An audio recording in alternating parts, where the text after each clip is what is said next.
नमस्कार, मी पंजाब डक. काय करा 11 मे पर्यंत तुम्ही तुमचा भुईमुग असेल, कांदा असेल काढून झाकण्याची तयारी ठेवा.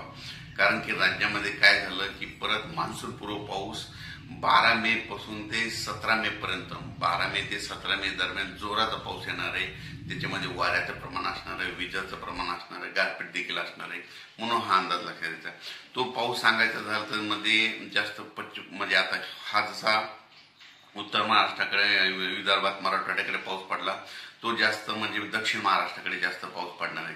म्हणजे सांगायचं झालं तर म्हणजे सोलापूर जिल्हा, लातूर जिल्हा, नांदेड जिल्हा, परभणी जिल्हा, त्याच्यानंतर हिंगोली, बीड, आष्टी, त्याच्यानंतर सातारा, सांगली, सोलापूर, कोल्हापूर, त्याच्यानंतर पुणे जिल्हा, नगर जिल्हा, त्याच्यानंतर बीड जिल्हा, तसेच म्हणजे कोकणात ह्या भागात जरा जास्त पडणार आहे. म्हणून हा अंदाज लक्षात.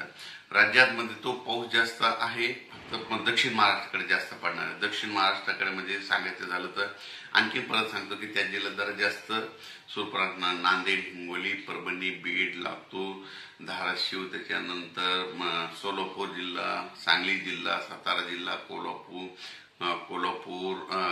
राधानगरी, कर्नाटककडे तर खूपच राहणार. म्हणून हे देखील लक्षात द्यायचं. त्याच्यानंतर विदर्भात बी असणार आहे, पूर्व विदर्भात बी असणार आहे, यवतमाळ, नागपूर, भंडारा, गोंदिया, चंद्रपूर, अकोला, बुलढाणा, वाशिम या भागाकडे देखील असणार आहे.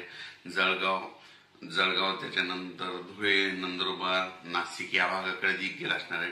पण काय झालं नेमकं आता कांदा काय होणार आहे 12 तारखेपासून राज्यामध्ये म्हणजे आता सर्व शेतकऱ्याचा कांदा काढणं झाकणं चालू आहे. तर सर्व शेतकऱ्याला माझी विनंती आहे, तुम्ही काय करा 11 तारखेपर्यंत तुम्ही तुमचा कांदा चाळीमध्ये